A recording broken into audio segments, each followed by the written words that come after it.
In May 1842, the walls of the Nauvoo Temple were beginning to take shape. A church-owned newspaper in Nauvoo, the Times and Seasons, published an optimistic update on the temple's progress. It read, "This notable edifice is progressing with great rapidity, and by next fall we expect to see the building enclosed, if not the top stone raised with shouting of grace, grace unto it." But like any large-scale construction project, the building of the Nauvoo Temple faced delays and an assortment of obstacles. Some were common and internal, such as issues with funding. Other obstacles were unique and external, including the persecution of Joseph Smith and the Latter-day Saints by those outside Nauvoo.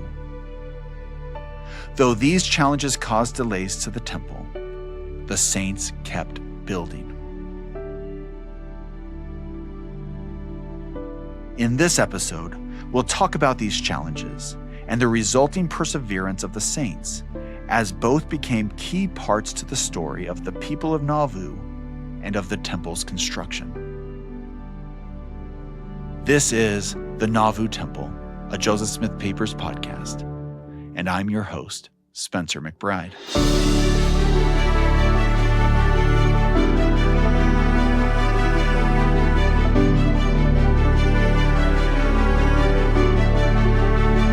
Episode 4, Obstacles.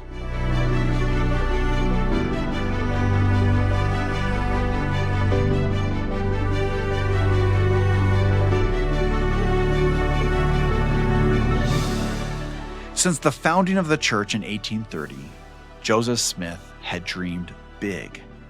Part of this seems to be out of a pragmatic necessity. Gathering thousands of people together in a community of believers requires designing cities, and designing cities requires big plans. But the scale of Joseph Smith's plans and projects throughout his life can also be explained by his prophetic role. He believed that what he was ultimately doing in his role as a prophet and as the president of the church was building the kingdom of God on earth in preparation for the second coming of Jesus Christ. That was a big undertaking, and one that required thinking and planning on a large scale. The planned Nauvoo Temple was to be a large building, almost certainly the largest erected along the Mississippi River at this time, and possibly the largest in this region of the country. But how would the church pay for the construction? To understand that, we need to understand the principles and practices of tithing among early Latter-day Saints. To help us do this, I spoke with Jeffrey Mahas, a historian on the Joseph Smith Papers project. The question of how to pay for a massive undertaking like building a temple is something the church had struggled with for a long time. To understand it, you really need to go back to Kirtland, Ohio, when the saints first really faced this problem. There, the saints in charge, particularly Joseph Smith, who were in charge of building the Kirtland Temple, took on a massive amount of debt to finance the structure. So they did not have many assets themselves and instead went deep into debt, and these are debts that haunted them for the rest of their lives. Now, the saints in Kirtland had also contributed considerable time, labor, and resources to the construction of the Kirtland Temple.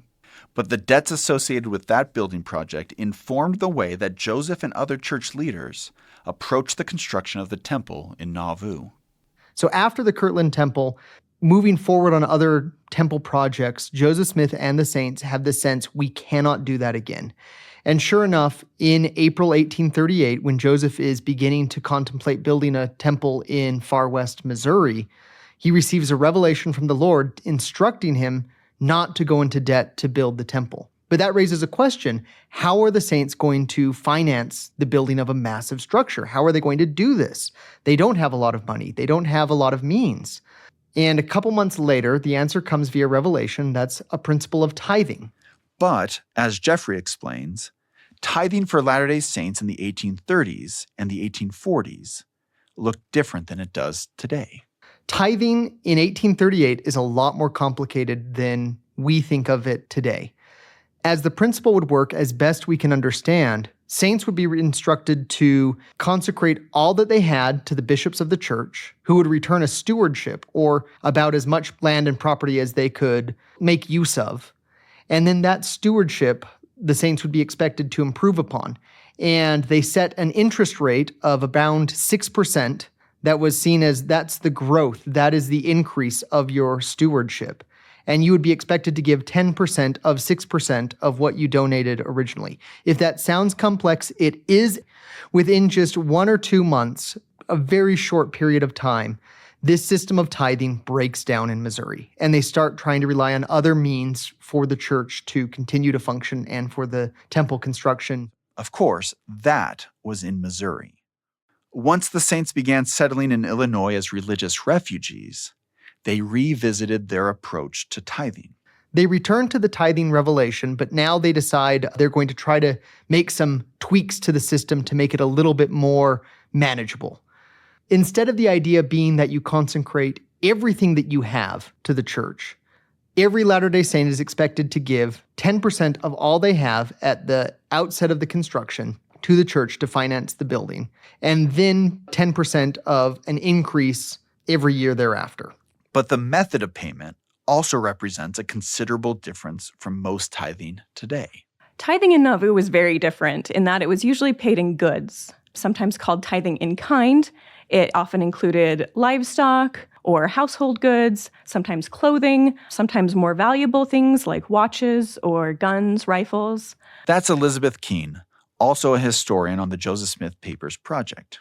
One of the things you have to understand about Nauvoo is that this is a cash-poor economy. It's not an area where there's a lot of currency that is available or that's circulating in the community. And so bartering was a huge staple of this local community, and that extended to tithing.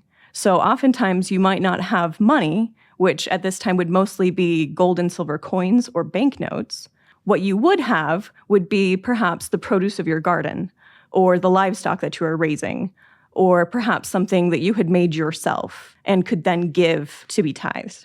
And it wasn't just Nauvoo that was cash poor. The entire state of Illinois was experiencing a shortage of currency. One thing that's important to remember, in addition to the relative poverty of the saints as a whole, is the country is still struggling from the 1837 financial panic. And the aftershocks of that massive financial panic are continuing to roil the nation through the 1840s. So, for example, in Illinois, the Illinois State Bank fails in 1842. And with it, the main financial institution of the state of Illinois goes up in smoke. And so Joseph is very forthright with his creditors and others and financial agents that he has, acknowledging, saying, we have no money. There is no money in Nauvoo or in Illinois. And at the lowest points, he admits, we are getting by bartering. And when we look at the financial records, that's very true. You can see on occasion banknotes or gold or silver currency might be circulating, but in general, all business is being handled by barter. So you would trade goods and services for goods and services. And that is precisely what we see with the saints contributing to the temple. In fact, a notice ran by the editors of the church's newspaper, the Times and Seasons, stated that the $2 subscription to the paper could also be paid in firewood. Still, while the Latter-day Saints paying their tithing in a time of poverty demonstrates their commitment to building the temple, the goods they donated were not always the goods that the temple committee needed. As these saints in their poverty are giving what they can, of course they're giving up the same items that are the luxuries that they can give up most readily. And so you get a lot of things like watches, firearms, and kind of miscellaneous niceties of life. And this becomes a problem for the temple committee because the reason people are getting rid of those is because they're luxury items that they can get rid of easily. And those make it very hard to move around. There's not much that you can do with it. So we see the tithing office run by the temple committee begging the Latter-day Saints to donate things that they can make ready use of, particularly grain, cattle, foodstuffs that they can use to pay their workers, which we know the vast majority of the workmen who received wages for working on the temple are being paid in things like grain or part of a cow or part of a pig. They're being paid in the bare necessities that they can get to feed a family. On a more humorous note, Elizabeth explained that the payment of tithing in livestock often presented unique problems of its own. In the summer of 1842, there's a notice printed in one of the local papers, The Wasp, and it is from the recorder who runs the trustee and trust office. Joseph Smith is trustee and trust of the church and is over all of the financial aspects of the church in that role, but he delegates to clerks to help him. And as part of this, the clerk writes a notice on Joseph's behalf requesting that if anyone had seen the cow donated by Dr. Lennox Knight, that they should return it to the tithing office because it had wandered away. And there is something kind of whimsical about the idea of tithing that can get up and walk away. It's pretty foreign, I think, to most members today to be paying in cows or chickens or pigs. And the fact was that apparently in the summer of 1842, there was a deficiency in the fence or the corral, and they often lost tithing to either perhaps being stolen or just wandering away.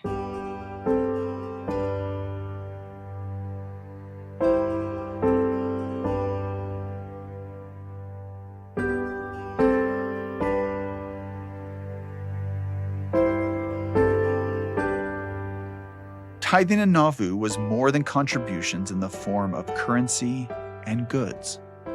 In the 1840s, church leadership also relied on something called labor tithing. By February 1841, several men in Nauvoo had begun to donate their time rather than goods. So labor tithing evolves out of this donation of work on the temple rather than paying money or goods on the temple. And over time, this practice apparently becomes more standardized and becomes more of kind of a set requirement, so that the temple recorder assigned a fixed value to this labor of $31 a year. So Latter-day Saints living in Nauvoo were eventually expected to pay tithing in labor as well as in goods. Men would labor on the temple 1 day in every 10, or a tithe of their labor. Many church members living too far away from Nauvoo to work on the temple were eager to contribute in whatever way they could. Often missionaries would send or bring back donations from church members throughout the United States, Canada, and Great Britain. In June of 1842, Erastus Snow, who's a missionary in the Salem and Boston area in Massachusetts, sends donations back to the church in Nauvoo.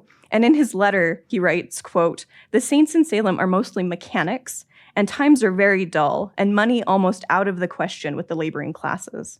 But if they could work on the temple, or give such things as they get for their labor, they would gladly do it. However, as every little helps a little, I forward what little I have got, and considerable more is subscribed to be sent some future time when collected." Among the donations in Snow's letter were 6 silver teaspoons, donated by a woman named Clara Homeston. She didn't have much money, but she offered what she did have. Her donation was valued at $3, so you can see this eagerness to give whatever they could, even if it is just some silver teaspoons. Both tithing paid in money and goods and tithing paid in labor were managed by the Temple Committee.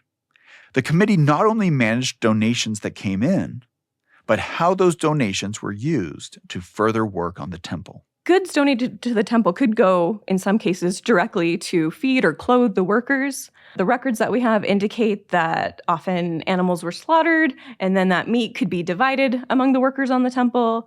There's, of course, the additional step when you're given more luxury goods like watches or perhaps finer clothing, that you could then sell that clothing and be able to get a profit that could be used to buy building materials or other necessities for the temple. Managing the tithing was really important to the construction of the temple, and ebbs and flows in donations had an immediate effect on the temple's progress. The construction efforts on the temple are very much dependent on this and on the resources that they're able to bring in. Do they have adequate stone? Do they have adequate lumber? Are there enough workers? And so for many moments, it's a stopping and starting process where it's not the continuous work that I think Joseph Smith and other church leaders would have wanted it to be. Sometimes the weather gets in the way. Sometimes you don't have the means to continue working on it. And we do know that there are long delays, there are pauses. In our conversation, Elizabeth shared multiple accounts of Latter-day Saints who sacrificed immensely to help build the temple. But one story was particularly moving. Perhaps the most poignant story I've come across in my research is that of Hannah Tinkman, who gave every last cent she had upon her death for the construction of the temple. In the summer of 1844, Hannah traveled with a group of saints heading to Nauvoo. She was a 47-year-old woman from New York, possibly a weaver by trade, and while traveling to Nauvoo, she fell ill, possibly with malaria, and she continued to get worse and worse. They arrive in Nauvoo. 2 weeks later, Hannah passes away at the home of the widow Sally Murdoch. And the Book of the Law of the Lord that gives this account notes that Hannah, quote, died strong in the faith and often expressed her joy to be permitted to have her body lay with the saints in this place. So fervent was her desire to gather to Nauvoo that she rejoiced in being buried there. Normally, a story such as Hannah's would not be included among the entries that constitute the tithing record. However, she had made a specific request of her traveling companions that, quote, in case she died, they would see that her money and effects, after defraying her funeral expenses, was put into the hands of the trustee and trust for the building of the temple.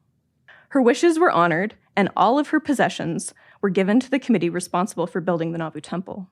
Scribe Willard Richards dutifully recorded every single item that belonged to Hannah and its value in the Book of the Law of the Lord, noting that her possessions were, quote, recorded as a consecration and donation for the purpose intended. Her possessions, which included a range of clothing, household goods, and weaving tools, as well as a horse, were valued at $159, along with $145 in gold and silver coins, amounting to $304. This was a significant amount for the period and represented not only all that Hannah could offer to the Lord and her fellow saints temporally, but her testimony and commitment to the restored gospel.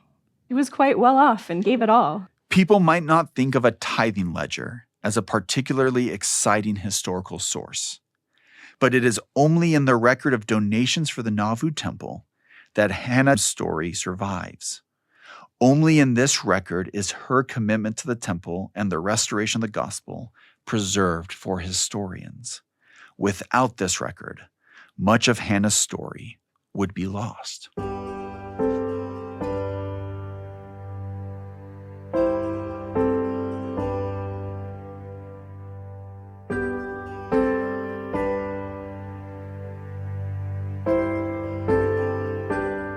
Elizabeth mentioned several possible challenges that slowed progress on the temple's construction. Of course, there were some obstacles that would impede the construction more than others. And the year 1842 seems like it was filled to the brim with such challenges. Jeffrey Mahas explains. One of the most trying years in Nauvoo was 1842. Early on in the year, you get the public revelations of John C. Bennett's villainy in the city and all of the misdeeds that he's been doing. You get his excommunication, his removal from being mayor, and you get this kind of public war being played out in the newspapers of Joseph and the Saints attacking Bennett's character and Bennett replying in kind in the Sangamo Journal and other newspapers attacking Joseph Smith and the Saints. Wrapped up into all of this, former Missouri Governor Lilburn Boggs is shot by an unknown assailant. There was no love lost between the Saints at Nauvoo and Boggs, the man who had ordered their expulsion from Missouri under the threat of state-sanctioned extermination. And when news reached Nauvoo saying that Boggs had been assassinated, the city did not mourn. However, as it turned out, that news was premature. Boggs was shot by an unknown assailant, but the former governor survived. And then the rumors started. And one of the men starting rumors was John C. Bennett, who, after his excommunication for immorality earlier that year, had devoted himself to opposing Joseph Smith and the church. John C. Bennett and others publicly claimed that Joseph had called for Boggs's assassination. Boggs himself believes these rumors and swears out an affidavit stating that Joseph Smith was an accessory before fact of this murder attempt. The Missouri governor makes a requisition to the Illinois governor for the arrest of Joseph Smith. Missouri had attempted to reclaim Joseph Smith before. In 1840, Missouri officials had resurrected charges against Joseph Smith that the state's courts had previously dismissed, and requested that Illinois extradite Joseph to Missouri, sending him back to stand trial. How is this related to the building of the Nauvoo Temple? Well, all this tumult in the lives of Joseph Smith and the saints slowed progress on construction of that sacred building. With this public war of words between Bennett and Joseph, with this threat of extradition, many of the saints become discouraged. They begin to believe that with these dark times, they're not sure if the church can pull through. And so we see in the records, there is a decrease in the tithing that's being given to the saints. And we see the temple committee calling, please don't abandon us. We know things look dark right now, but we promise we're going to make it through these days.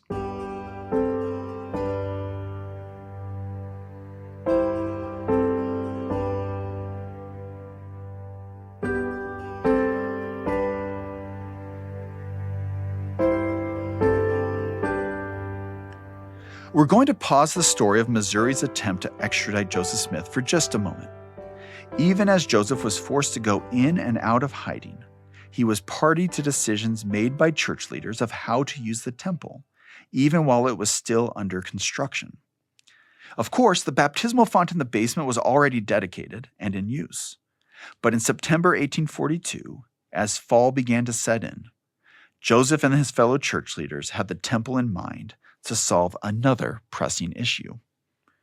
This was a time before Latter-day Saints built meeting houses or chapels. In good weather, they met outdoors, often in a grove of trees adjacent to the temple lot. But in bad weather, they were forced to meet in smaller groups in individual homes. Joseph Smith and others wanted a way for the saints in Nauvoo to be able to continue meeting as a larger group, even when colder weather started to set in. The solution they came up with was to put a temporary floor in the temple. So, in October 1842, with still no roof over the temple, and the walls standing only between 4 and 12 feet tall, the church installed a temporary floor, and church members could still meet together as a large group, protected from chilling winds. However, the floor had no pews. So going to church in Nauvoo at this time was a bit of an unusual undertaking. Men, women, and children would grab chairs, benches, and stools from their homes and carry them to the temple. Charlotte Haven, a non-church member living in Nauvoo, described this scene in a letter to her mother. She wrote, "I know, dear mother, you would be highly amused were you now to look from our parlor window at the crowd of people that are passing from their devotions in the temple. As that edifice has neither roof nor floor, preaching is held there only on pleasant Sundays. Then planks are laid loosely over the joist, and some boards are placed for seats, but not half enough to accommodate the people. So men, women, and children take with them chairs, benches, stools, etc. They are now returning with them." But I think this is more than an amusing fact about worship services in the unfinished Nauvoo Temple. I think it shows how Joseph and other church leaders met some of the obstacles and problems that arose, that they were looking for pragmatic solutions to everyday problems. If church members needed some place to sit at church, the solution was to ask church members to bring their own seats.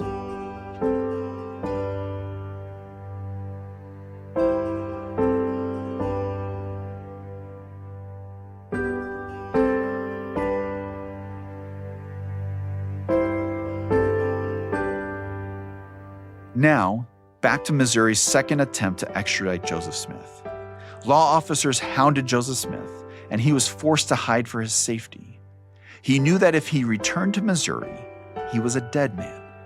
If the state didn't execute him, then a mob would. Sometimes Joseph hid in the homes of friends in Nauvoo. Other times he left the city altogether. For instance, he found temporary refuge about 50 miles north on the Mississippi River at the house of Apostle John Taylor's father. As difficult as this moment was for Joseph, there were clear benefits that he gleaned from such trials. In all of these months, Joseph spends a lot of time in quiet contemplation. He's meditating on his own life, on his friends. We have beautiful blessings that he dictates to his scribes about his family, his friends, and all of the joys and blessings that he wishes upon them. And Joseph also spends a lot of time contemplating about the temple. The ordinance of baptisms for the dead had been introduced several years earlier, but now while Joseph's in hiding, he has the time to really think about craft and formalize these ordinances. And so we get these beautiful letters that are now in the Doctrine and Covenants where Joseph talks about promising the triumph of the church, the triumph of the gospel, and also giving instructions in very practical matters about how to perform these ordinances in the proper way. Do you remember in episode 3 when we talked about the development of baptisms for the dead, particularly how these baptisms were recorded? These were the circumstances in which such instructions came. And in these circumstances, Joseph urged the saints on to greater courage and optimism. He wrote, "Brethren, shall we not go on in so great a cause? Go forward and not backward. Courage, brethren, and on to the victory. Let your hearts rejoice and be exceedingly glad." Joseph was optimistic that, if he and his fellow church members remained faithful and devoted to their cause, these trials would be resolved with the help of God. And then, in late 1842 and early 1843, Joseph Smith obtained relief from Missouri's attempts to extradite him. After several months, Joseph is able to obtain legal counsel from Justin Butterfield, a prominent Chicago attorney, who instructs him, after speaking with Governor Ford and others in Springfield, Illinois, that Joseph can obtain a fair hearing in the capital of the state if he submits to arrest. Joseph submits to arrest to one of his friends and then is taken to Springfield, where he has a hearing before federal judge Nathaniel Pope. Pope absolutely eviscerates Lilburn Boggs' affidavit that got the whole extradition attempt rolling. Says this is a sham. There's no foundation in law for what they're trying to say or what they're trying to do. There's no evidence produced. There's nothing here. And Pope discharges Joseph from arrest, and Joseph is able to go free. This is probably one of the most celebrated moments of Joseph's own life at the time. They compose songs, they have parties. This is, in the minds of Joseph and the Latter-day Saints, a vindication of all that they've suffered for the last several years. It's difficult to overstate the infusion of hope that came with Joseph's legal victory. A strong sense of optimism exudes from the surviving documents of that moment. One of Joseph's clerks, Willard Richards, wrote, "President Smith and all of the church never had so good a prospect before them as at the present time."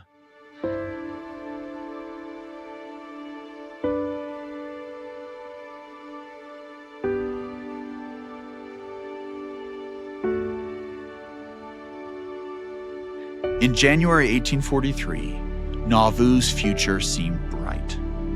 And at the heart of that bright future was the temple. And while difficulties would soon return to Joseph's life and the lives of the Latter-day Saints in Nauvoo, the city continued to grow and the temple continued to rise. And even though the temple would not be completed for some time to come, Joseph Smith began to reveal significantly more about the ordinances that would be performed therein.